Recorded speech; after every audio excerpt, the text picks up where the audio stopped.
This page contains language that's for adults and contains adult content. It's not suitable for anyone under the age of 18 and may not be suitable for all adults. Listen at your own discretion.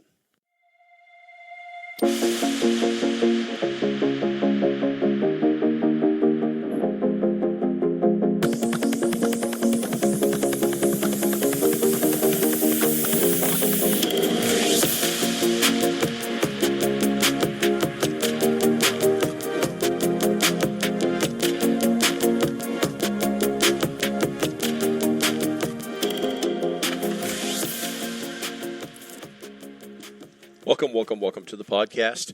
This one's going to be a little bit different. Yesterday I was interviewed by It's Doomsday podcast. Old Jester had lots of questions about leadership in an apocalypse. And we also had another guy on there.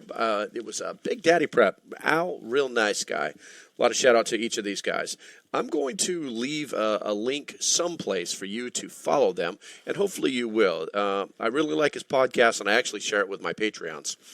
So without further ado, let's get into it.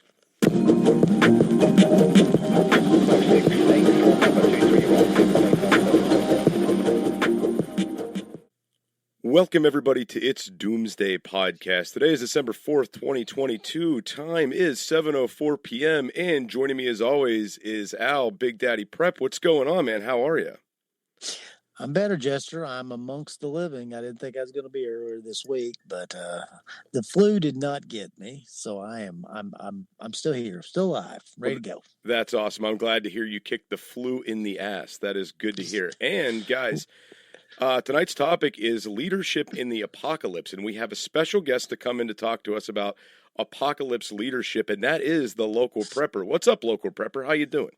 Just another day, my friend. I'm doing super. How about you? Oh, I'm doing great. We don't get to have a third person into the show all that often, so I always get really excited for these. So I think maybe we should start with why we pulled you in for this. Your background in leadership, if you want to give the listeners a little bit of that. My background's actually pretty simple. I spent 20 years in the Marine Corps, most of the time as some form of infantryman in different military occupational specialties. Spent a lot of time, finding, leading, recruiting, interfacing with young men and women who needed guidance in their lives, and I just happened to be in an occupational field that allowed me to do that. And then, like I said, I did that for about 20 years. And then after that, I went into government contracting with the Department of Defense, and then actually ended up doing a lot of I wouldn't say counseling, but I would say guidance for Marines that were exiting service and, basically guys with PTSD and things of that nature. It also doesn't hurt that I've got 6 kids and 15 grandchildren, so I know a little bit about the human spirit. I had no idea you had 6 kids and all those grandchildren. I don't know how you keep up with that. Wow. I don't remember any of their names. Jeez. Well, first of all, I'd like to say to you, thank you for your service to the country, because some of my best friends and friends that I've dealt with my entire life have been Marines. So believe me, you're amongst a friend here. I love the Marines. That's where I would have gone if I'd gone to military myself. Also, on top of that, let me say this: having 6 kids, you need an award for that too on your own. I give you that much. So thank you for your service, and thank you for raising 6 kids, and that's a big thing nowadays. Cool. Yes, absolutely. So Al and I have spoke before on the show about selecting people within your circle and what kind of people you'd want to have around you in a shit hits the fan apocalyptic situation.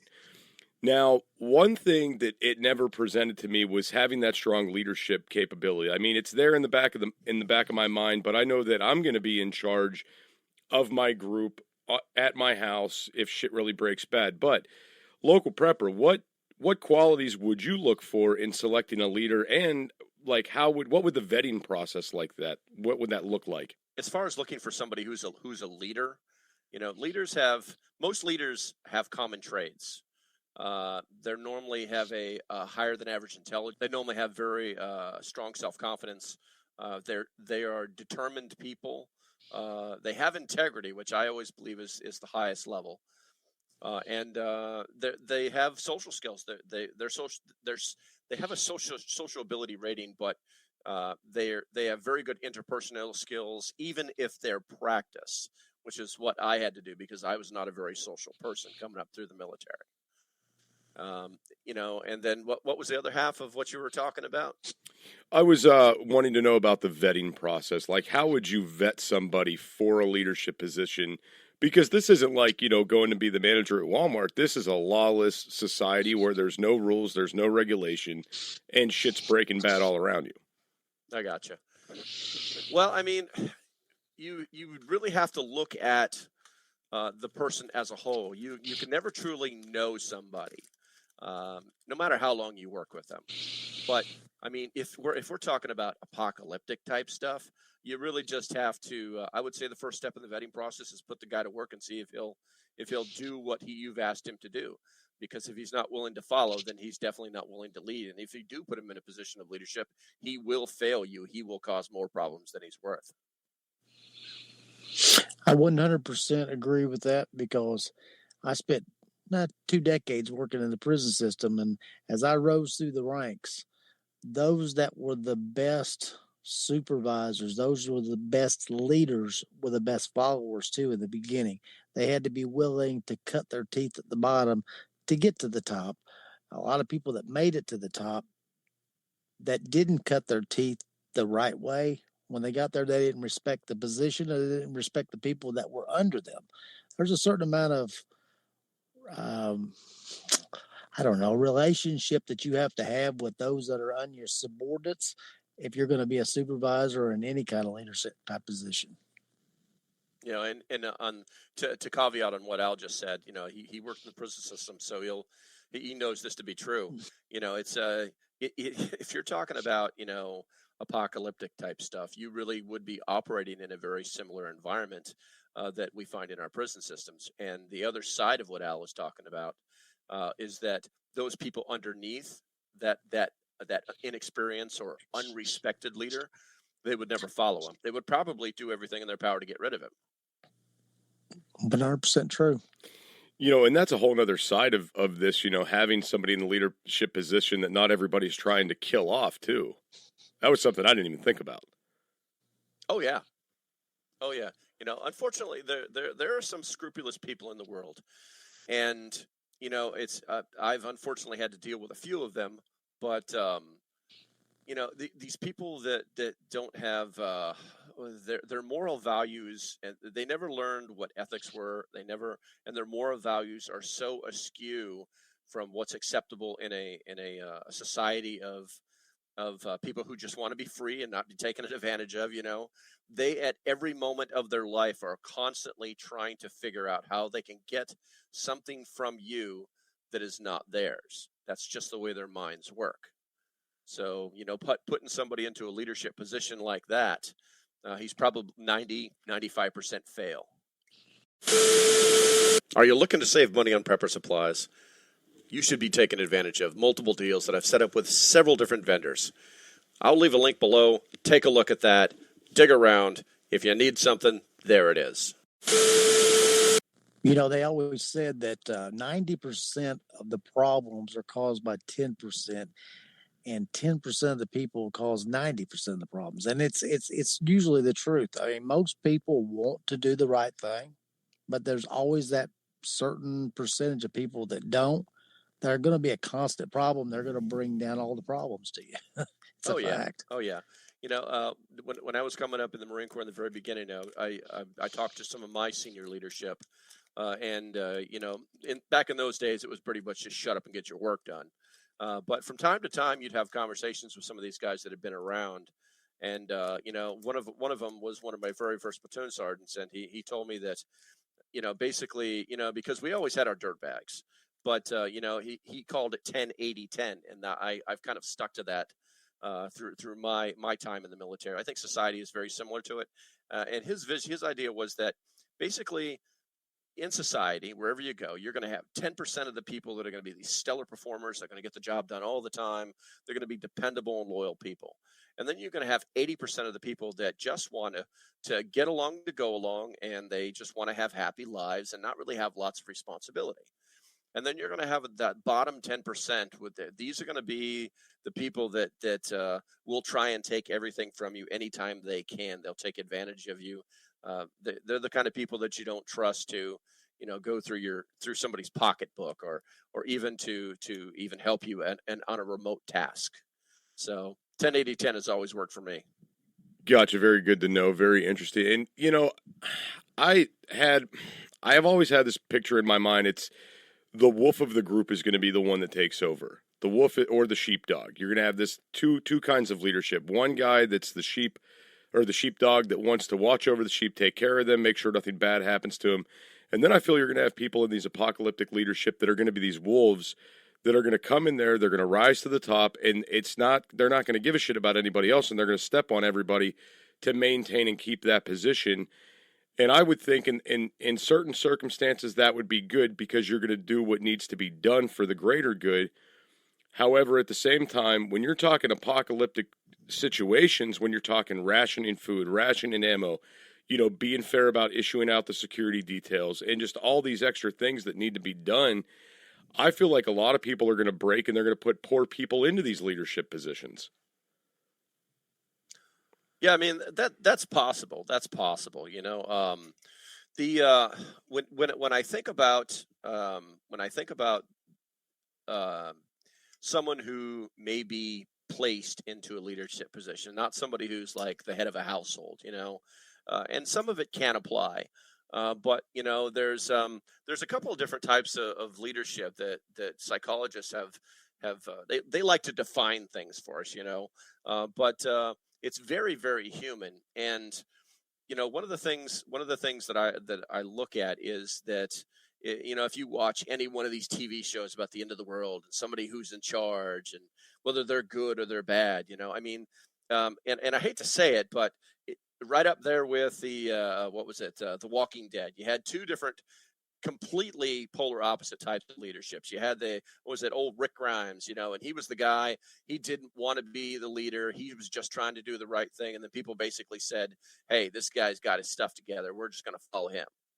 And then later on in the series, you got what's the guy with the baseball bat with the ball wire on it? I've never watched The Walking Dead. I've never watched Neither it. have I. Anyway, someone who's listening to this is going to know what I'm talking about. And they run into him in like season 1000 or whatever. This thing went on for like 12, 13, 14, 15 years. But anyway, and he was the leader that everybody followed. These were like scavengers. These were like the people that you're talking about. Okay. He didn't have any problem with putting people they'd find on their. Matter of fact, what he would do was they would find a group of people and they would bring them all in and scare the hell out of them, put them on their knees and it's like, one of you are going to die today. And he would purposely bash one of their brains in so that the other four that they found knew that he was serious. Unfortunately, leaders like that don't exist. They only exist. They only continue to maintain their position, which is actually their goal, by not threat of violence, but violence. And the only people that will follow them are the people who like to live in a violent world. Everybody else will flee from this person. And then the other one, like the old Rick Grimes, the good guy, he's what I would classify as like holding my quote fingers up, the commander. That he's hard, but he's fair, and he's expected to lead by example. He's expected to make all the difficult decisions,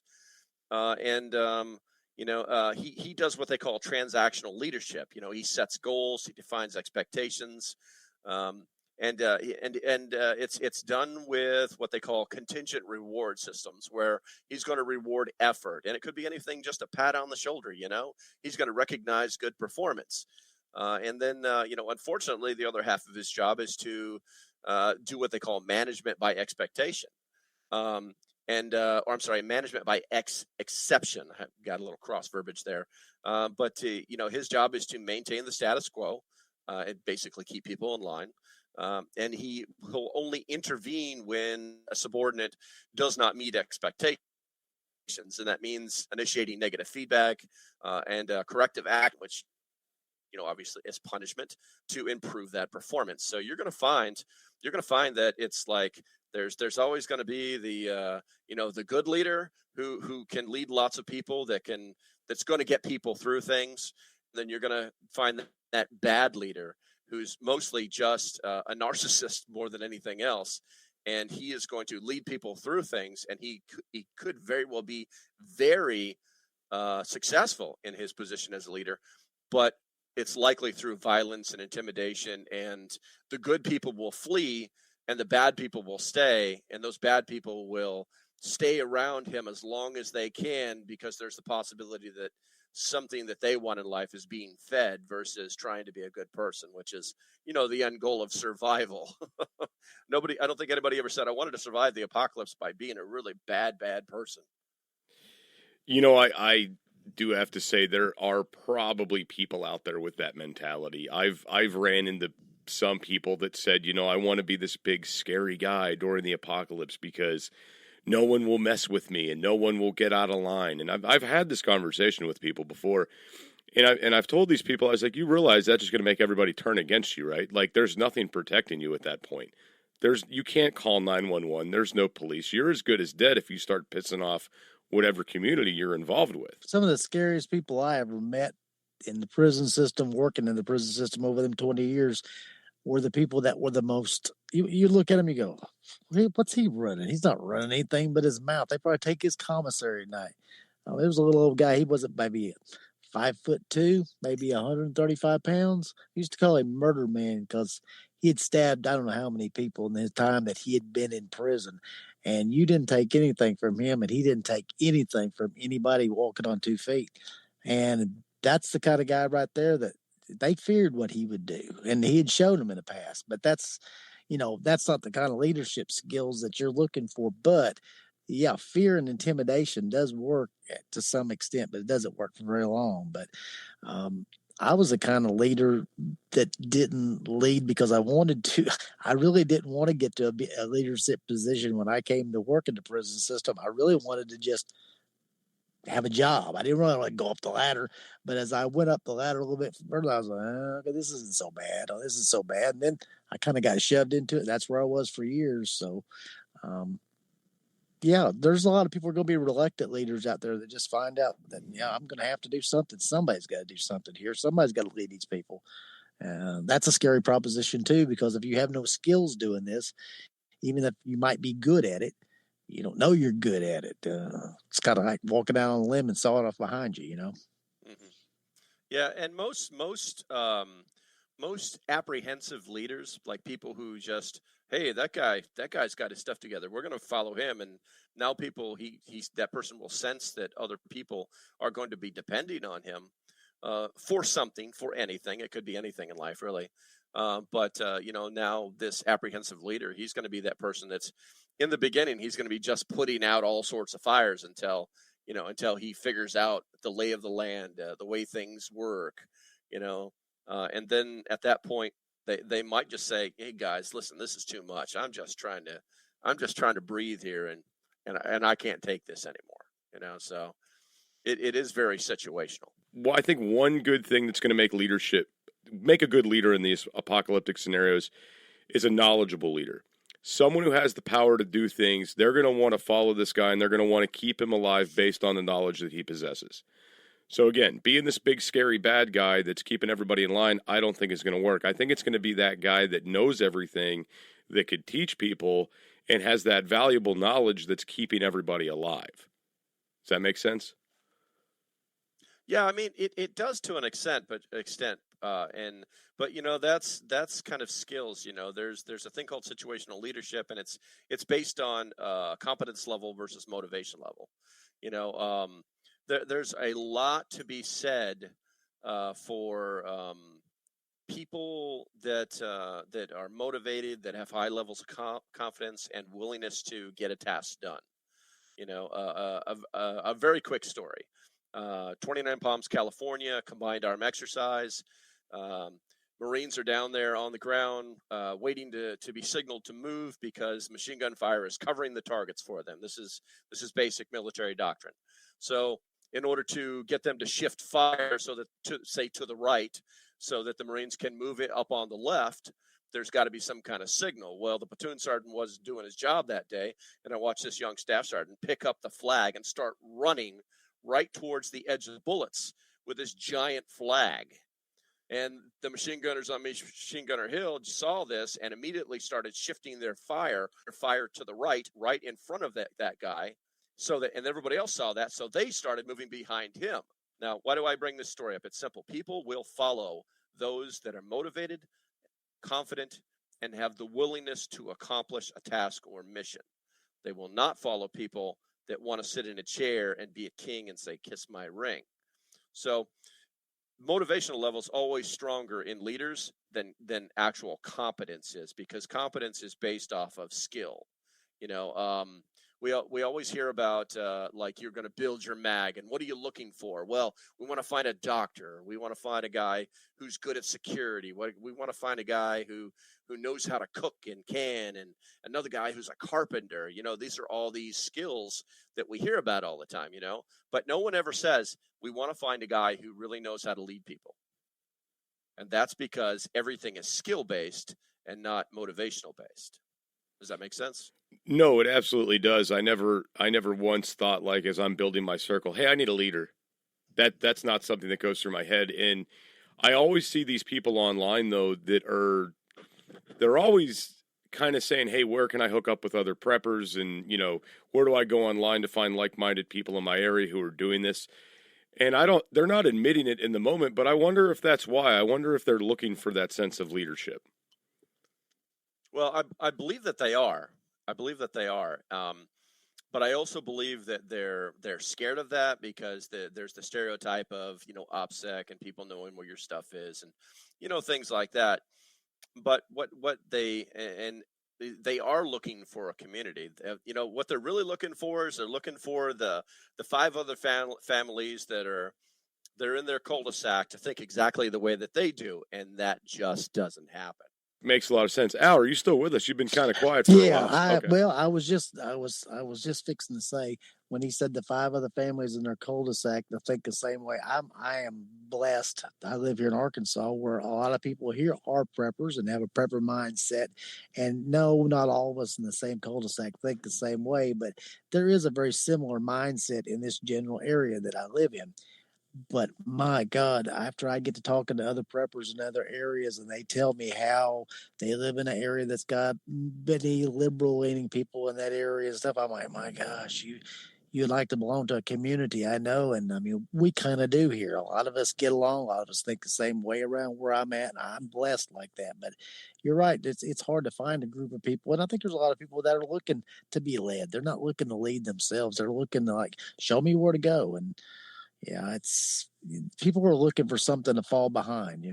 How's that whole thing go? Run it up the flagpole and see if anybody salutes it. It's that kind of thing. They want somebody that they can follow instead of actually going out and maybe having to lead themselves. Well, it's difficult to do anything in a community because, like I said, some people are scared, but the other side of that too is a lot of people are assuming that they have to lead themselves through these situations. And which is rightfully so. Like you said, you plan on being the head honcho if something goes down in your family. That's kind of your job. But we never think outside of that. We never think about, like, okay, so what's outside of me, and how can I be friends with this other family? That's I've been trying to build that for a couple years now, and some of it's working, but for the most part, it's still very scattered. And then hell, just finding other groups in your area. I've got to drive, Jesus, I want to say at least an hour south to get anything close to a group, and maybe 3 hours north to find anybody even interested in the idea of a mag. It's a little tricky. I mean, it's not impossible, but I think it's all about how much you put yourself out there in order to find people, and then at that point, decisions have to be made, and you may not like how those pan out. You might start your own mag, and then you fall for the whole let's make it a democracy thing, and next thing you know, you've been voted down to nothing, and they've got you on guard for the foreseeable future, and that's not where you envisioned yourself. There is one thing I want to bring up. Quick story for you about putting yourself out there. There are a good bit of preppers in my area, and I'm starting to discover more and more, and I don't really put out there what I'm doing. They start talking to me about prepper stuff, and I'm just like, yeah, sure, that's cool, man. That's cool that you do that. Like, I don't do that, but it's cool you do. I just kind of play stupid. But there is a gentleman in my area that is actively trying to recruit people. And he's putting it out there on social media. He's sharing it. He's sharing what he's doing with everybody. And literally strangers on the street, he's trying to bring in and pull in. And of course he wants to be that leader guy. He wants to be top dog in this role.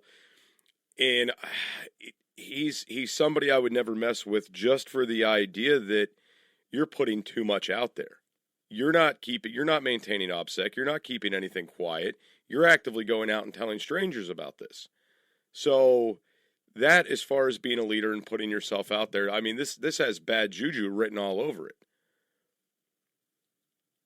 Yeah, yeah. I think and you can only make assumptions, but I think the first question would be why is he doing it? That would be the first question, because like I said, with the different types of leaders, normally the bad ones, they're basically narcissists. They want everything for a narcissist is about them, and they will do anything in their power to surround them with people that make everything about them. You see what I'm saying? So it's I'd probably stay away from the guy. Oh no, absolutely, and I did pick that up a lot when these conversations were being had. Not only am I a stranger that he doesn't know, but there was a lot of like me, I, me within the conversation. I was like, yeah, I'm gonna stay away from this one. The hot air bags, they kind of, it's always about them, and they're always talking about something. And if you've got something, they've got three of it. And those kind of people, I know you're talking about. And we have people like that in the local area around here too. So you have to kind of watch those people. You can't align yourself with them. Matter of fact, I don't even like to associate with them. I like to disassociate myself with them. But we don't advertise that we're preppers or anything like that, or we don't advertise that we know it. But the community of people that we have around here, we talk amongst ourselves. But there's a lot of OPSEC too amongst ourselves here too. But if something was to bad happen, yeah, we'd be able to help each other. Are you looking to save money on prepper supplies? You should be taking advantage of multiple deals that I've set up with several different vendors. I'll leave a link below. Take a look at that. Dig around. If you need something, there it is. What would be big red flags to say, not this guy? Most leaders don't really talk about what they've done or what they're capable of. They're normally humble people. When somebody starts coming in telling you about, I've done this and I've done that, and I believe this, and they're kind of treating it like a job interview. That's kind of a red flag in this particular scenario, because they have to be. A leader is selfless. There's a guy out there. I'm trying to remember. I think his name is Simon Sinek. If you ever had a chance to listen to him on YouTube, incredibly intelligent. Spent a lot of time analyzing the special forces and spending time with them and trying to figure out what made them click. Okay, he wrote a book that's got a title in it called "Leaders Eat Last." No, I don't have a kickback. I'm just telling you, it's a good source of information for leadership. It's something you learn in the military up front. When the chow, you're out in the field, right? And you've been doing whatever you're doing, and the chow truck shows up and the cooks get everything set up. The very first people that go to the front of that line are the privates, the guys at the lowest rank. And then they go right up through that length. They get in line just like that. E1, E2, E3, all the way from the bottom, all the way to the top. all the NCOs and staff NCOs, they're moving towards the back of the line, and you're talking a company of about 160 Marines. And then at the very end of that, there's the platoon commanders and the company commanders. And the company commander is going to eat last.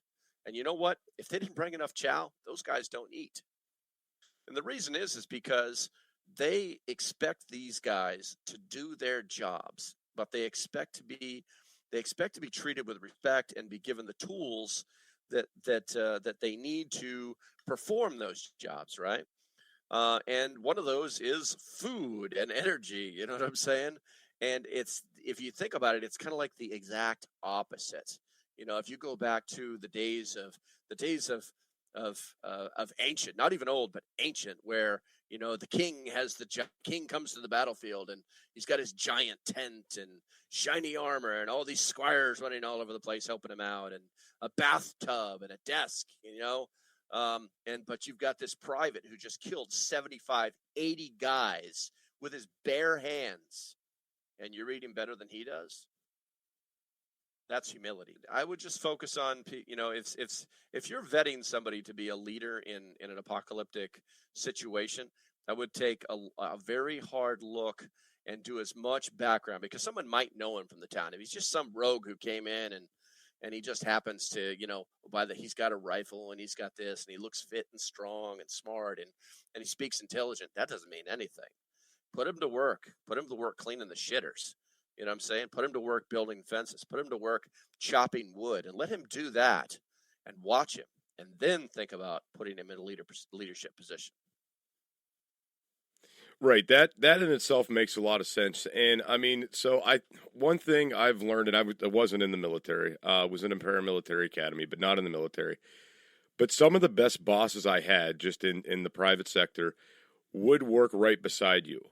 Like, it was really interesting when I'd be working on a job and I had, the owner of the company come out and swing a sledgehammer next to me, knowing that they had a bunch of peons to do that for them, but they still came out and participated.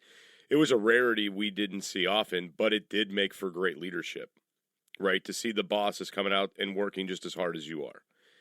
So that would be something I would be looking for within a leader is, who's going to get down and dirty with us? Who's going to be out here, like you said, scrubbing the toilets, etc. Who's that guy going to be?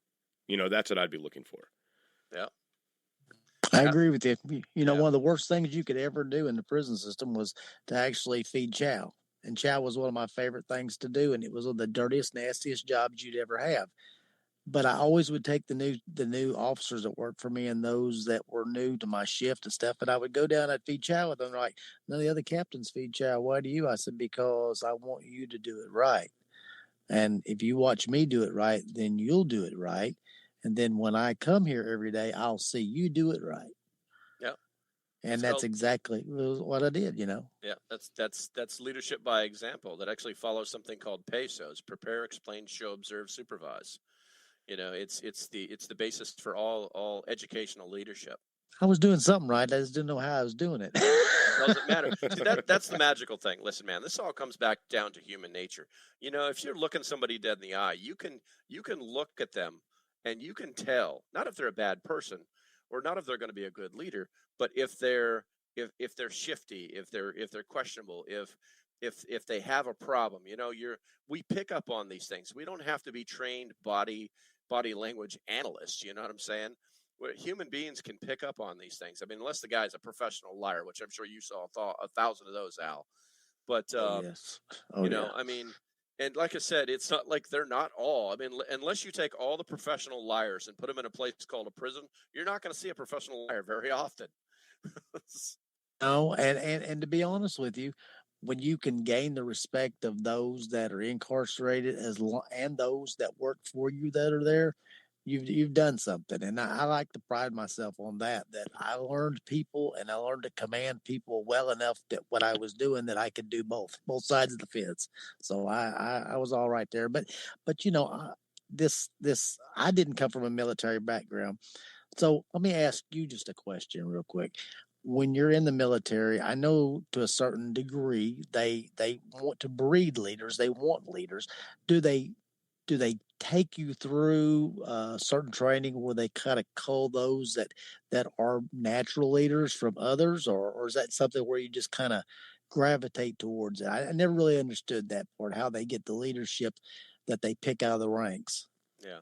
Well, you know, it things change all the time. You know, I catch myself all the time saying the old core, and then remember that the guys that came from before me said the old core, and you don't know what you're talking about, son, and stuff like that. You know, there's always going to be that. But do they have a process? They have an educational process that is actually more focused on maintaining the institution than training leaders. Um, Most of the leaders in the Marine Corps that are good leaders, because they're all leaders. Once you become a non-commissioned officer, which is an E4 or above in the Marine Corps, then you are expected to lead, no question. The guardrails are off. You're going to be put in a position of leadership, and you're going to either do good or you're going to do bad. Now, unfortunately, there's not a lot of people in the Marine Corps, so it's not like, well, you're not that great, man, so we're going to put you over here. That's a rarity, and you're going to basically be in a position where you either learn how to do this right, or your life is going to suck because no one's going to like you, and no one's going to listen to you, which is what's more important. The leadership process in the Marine Corps is more based on the leaders that are above you, who take you under their wing and give you, like I was talking about before, they actually, they give you, they set the rules, they give you those responsibilities, and they're very specific in the tasks that they give you. Okay. And so that they can set clear goals, and they define those expectations, and then they follow up later to see if it was done to their standard. Unfortunately, I wish that there was, I went through several staff academies that were supposed to teach me how to be a good leader in the Marine Corps. But honestly, they didn't change me one little bit. They just taught me more about how the institution is ran more than anything else. Sorry if I let you down on that one. No, I got what I wanted out of it. I wasn't sure. I didn't have an understanding for that, but I do now. Yeah, I got kind of lost there in the ether of that conversation. So I did pick up the tail end of it, though, saying you broke the system. Was that what you stated? No, I didn't break the system. I think the easiest way to say it is that they have lots of educational programs that they'll tag the word leader or leadership on. But it's the Marines that are above you that bring you into the fold and set clear goals and define expectations for you, so that you can do the same thing for those Marines that are below you. And then obviously supervise. LocalPrepper, if you want to go ahead and plug your stuff so our listeners know where to find you, how to get a hold of you, things like that. Sure, I'd love to. If you're looking for us or me or the group itself, it actually is a community. You can find us in two different places, but the best place to go is just to go to localprepper.net. And right on that front page, you can scroll through all the different platforms that we're on. We pretty much live out on the Discord platform. And like I said, scroll down there, take 5 minutes, take a minute to create a profile, join the community, get, and you'll get most of the information that we're passing out on that. Gotcha. Very, very cool. And Al, do you want to go ahead and plug your stuff before we're out of here? Yeah, you can find me now pretty much exclusively. Anything I'm going to do from now on is going to be on Clapper. I'm getting off the TikTok. So big_daddy_prep. And basically the Big Daddy Al podcast, Saturday night, 8 p.m. Central Standard Time, and Sunday night, 8 p.m. Central Standard Time. And we'll be going to a video format for long, but we'll talk about that later on. Very, very cool. So with the last few minutes we got left here, guys, I did want to get, both thoughts on this before we're out of here. And I mean, it's kind of the theme of the whole show tonight, this whole apocalyptic leadership. Do you guys have your own leaders? Are you your own leaders? What is your plan in the apocalypse? Can't tell you. That's OPSEC. Oh, okay. No, I mean, right now it's just me and the girlfriend and the family. You know, we do have a plan. No one is actually a defined leader in that plan, but I have a feeling that someone will take over pretty quickly while everybody else pickers. I bet that guy is LocalPrepper. That's all I'm saying. No comment. I would be glad not to be the leader. I would be glad not to be, but if need be, I would be. But I'd like to pass it down to a younger generation one day because, you know, I'm not exactly a spring chicken anymore. And I'd like somebody younger that I could teach. So I got one I'm working on. We'll leave it at that. Okay. Al, I'm with you, Al. I think that everybody every man at some point deserves two things: a rocking chair and a rocket launcher. You're right. Nice. I agree with you 100%. So, guys, I got one more thing I want to say before we end this and thoughts on it. I kind of feel that in most circumstances, the alphas are just going to take over. Yeah, I think they will, or even worse, what'll happen is somebody who is pretending to be an alpha will take over, and then people will slowly figure out that they're just not a great person. Gotcha. And on that note, guys, we're out of here. We will see you on next week's episode.